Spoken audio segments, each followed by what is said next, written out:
Hello YouTube, this is Morgan, Airspeed Prime, here with my next Boruto anime episode review. This one's going to be for episode 14, which is called The Path That Boruto Can See. And I suppose it's technically the end to the arc in terms of the main action content.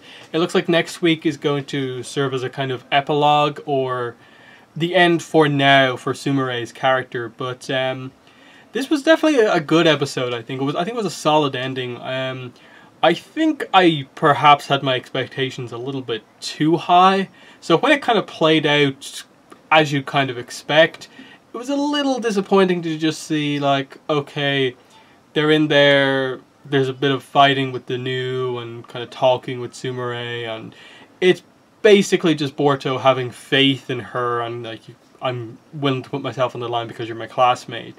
Didn't quite have as much impact as some of the other kind of stuff from like previous Naruto, where like it's this really big thing of just, you know, friendship, and it's actually like a well done, like, turn back to the good side because of friendship type situation. This one was, you know, I think good for Boruto's character, but I felt like they almost needed a little bit more just to get across why this kind of sudden turn for Sumire is happening.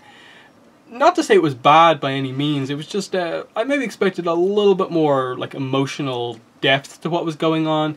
I liked how they kind of used the, like, I suppose the difference in relationship between Sumire and her father, where her father used her as, like, a tool for revenge versus her mother who actually cared about her. And how, in a way, what she was kind of planning to do with the new made her kind of the same as her father, in that the new treats her as like its parent basically, and she was willing to kind of sacrifice it for this quest for revenge that her father has given her.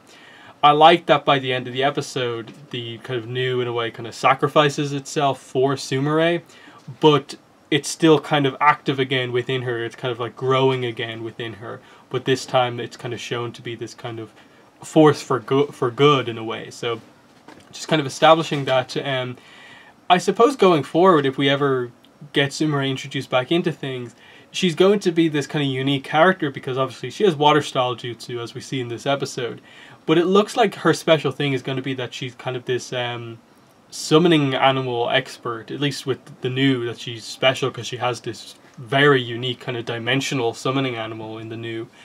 And especially like if she's introduced and it's a kind of smaller version of new or something like that, that makes for an interesting kind of thing, because we never, as much as like in original Naruto we had like, okay, here's a couple of characters, here's their main summoning animal, we never really had like a summoning animal kind of specialist. We had animal specialists, but like never a summoning animal specialist. And maybe if they go down the road of like saying that like actually Sumire's power is that she can actually just summon the new from this other dimension, that could be a really interesting thing to give her. And especially I suppose with where they could potentially take her character and their decision to not kill her off here, hint at that, but Boruto kind of step in and, you know, help her to save herself basically. I thought that was a good decision, because I actually really liked what they did with Sai in the end, in that it kind of brought Sai's arc within this story arc to a close as well, in that everyone was expecting an adult to come in and kind of punish them all, but I liked when he went up to Sumire and was just like, no, we're going to try and kind of do things differently here, and he's going to try and talk to her, because in a way he's aware that you took the road that in a way I took originally with the Foundation, and I understand why you did all of this, and you just need someone to talk to who understands you. And it was a really kind of cool thing for Sai to be able to come in and just give her that support that she needs and her accept it. The hint for the next episode seems to be that the conclusion that's kind of comes to is that Sumire potentially decides to leave the village and maybe go somewhere else, train somewhere else, and maybe come back at a later point. And I think that's perfectly fine to explain her absence from some of the other Boruto content, but absolutely leave it open as like an important character who could kind of pop up at almost any moment in the story going forward. That here she is, like, established to be this really strong water style user here, who also has this very special ability with being able to summon and control the new, this very powerful animal. So that makes her very unique, and they seem to very much establish this kind of strong connection between her and Boruto. So that's another kind of strong character, I think, to present. It all depends, I suppose, on how they execute her kind of leaving the story temporarily in the next episode. But what we get here, I think, is fine. I suppose going briefly back to why I felt it was a little lacking, I think when it came down to it, just the simplicity of, I'm doing all of this for you because you're my classmate. It felt like they sort of rushed the emotional conclusion of all of this a little bit. I would have preferred to see, I think perhaps just a little bit more emotion, a little bit more kind of passion to actually get the convincing across. It was well done to a degree, but was just lacking something, I think. In that maybe I'd hyped myself up too much to expect this really strong Sumire Boruto scene, this Boruto Mitsuki scene. In that the Mitsuki stuff was interesting, in that her fight with Mitsuki was well done. I maybe expected more also, I think, from the Mitsuki Boruto thing, in that Mitsuki in the end just accepted that, okay, Boruto constantly taking the road I wouldn't have taken. They're heading that quite hard. That's the key difference between the two of them. But to what end just yet? Like, where's the conclusion of this whole "you are the sun that's kind of guiding me into the light"? When is that really going to like properly come about? In that, obviously, it is a big thing that Boruto went against his parents' wishes here, as he says, and obviously not executing the mission in the way he was told to. But, you know, to what end? You know, bring that to a conclusion, actually make it an arc. So just little things like that, just finishing off the arc perfectly wasn't quite so well done. Some other kind of bits, I suppose, about the episode. I suppose talking about the fight a bit, I actually really liked that they kind of just gave Sumire kind of good water style jutsu, using the kind of water pistol jutsu, how she blocked Mitsuki's snake lightning attack, and I think overall just I actually did like what they did with the new, and I think one of the better parts of the episode was the bit of Boruto's kind of speech to Sumire that I did actually like, was him kind of pointing out that you previously said that the you that we have known as the class rep for all this time is not actually the real you. As far as I'm aware, that is the real you, because your face is very easy to read, and you were worried all of that time.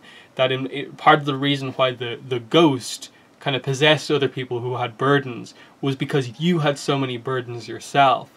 And so I suppose Boruto just being there for her despite everything that's going on and giving her another path is this kind of thing that takes away all of her burdens, and so takes away the kind of, I suppose, darker side of what she was planning to do. In that, in the end, yes, she caused a little bit of damage, but she really didn't affect all that much within the village. So, you know, I thought that was well done. Just a little bit of a struggle bringing it to a conclusion. Boruto's eye power, they continue to address it, you know, just that he could see the, I suppose effectively the connection of Sumire and the new, and by the end of the episode that it's connected to her, like one of her hands. And then Boruto is able to seemingly get them all out of that dimension that they were in. So they seem to be setting up that to a degree Boruto almost has the power that Kaguya had, though it, I suppose, manifests itself slightly differently, of just being able to shift dimensions very easily. Whereas, like, okay, other characters who've done it before, like the Kamui, Obito and Kakashi's Mangekyo Sharingan technique, connects to a certain dimension. And with a lot of chakra, Obito managed to connect it to those other dimensions and do it. That's fine. Kaguya can use the technique. But then Boruto just seems to be very easily just able to bring other people through.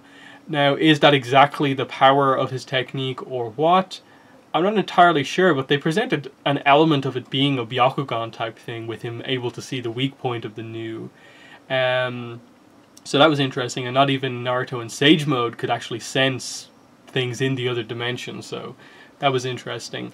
Yeah, that they definitely need to go into an explanation at some point. I'm definitely interested to see what they do about it. I have a feeling, though, they'll just kind of randomly say in the next episode that, oh, the power of your eye is fading, that like the thing that brought it out, the new, and the power of the new is leaving, so the power doesn't manifest itself anymore. And that, like, okay, that's going to be a little bit disappointing in that it takes away what has been such an interesting aspect of Bortuo and this mystery about this power that he has. But again, we'll have to wait and see how they approach doing it, in that even as far as where we are right now in the Boruto manga, we don't even know what the power necessarily does, or are aware if everyone knows that Boruto has that power beyond the couple of people who are close to him that know he has it. Characters like Sarada, like, does she know about this Boruto eye power that he has? Like, we know Mitsuki knows, we know that I think Shigadai and Denki to a degree know about the power, but what about everyone else? So definitely a lot to explain in the next episode, but as the, I suppose, action-packed ending to the first arc of Boruto, I thought it was well done.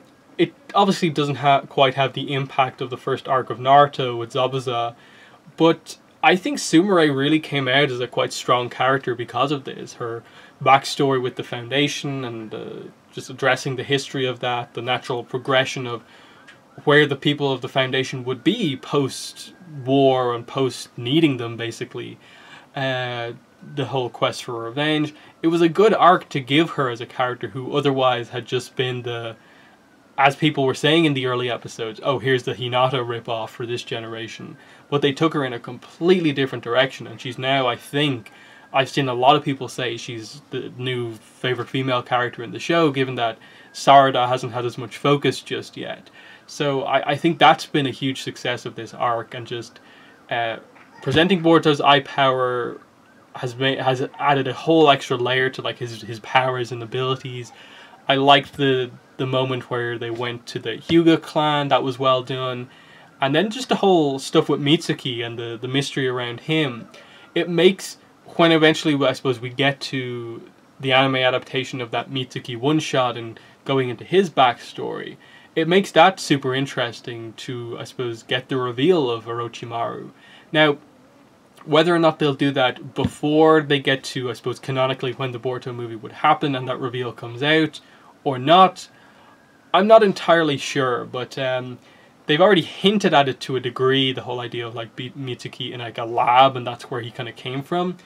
And the snake stuff is very, to anyone who's seen Naruto already, it's pretty obvious, I think, where they're leaning with this. And so when exactly they do that, I'm not sure. But I think most people want to see Gaiden come up soon to see Sarada get the focus that she needs. But it looks like the schedule is that like next episode's properly going to end off this arc, and then we'll move into a couple of character-focused episodes, like one about Denki and all that sort of stuff. A kind of more, I'm not going to say fillery episode with Sarada, but one where it's more like just a unique situation that happens with Sarada, maybe a Sarada-focused episode with very little Boruto, and then maybe we'll start the next arc then. Which could be cool, but we'll have to wait and see where exactly things go. So that's more or less the review of this episode. Let me know what your thoughts were on this episode, the conclusion to this arc, where you think they're going with Sumire as a character, and so on. But yeah, that's been the video for today. Thanks for watching, and bye.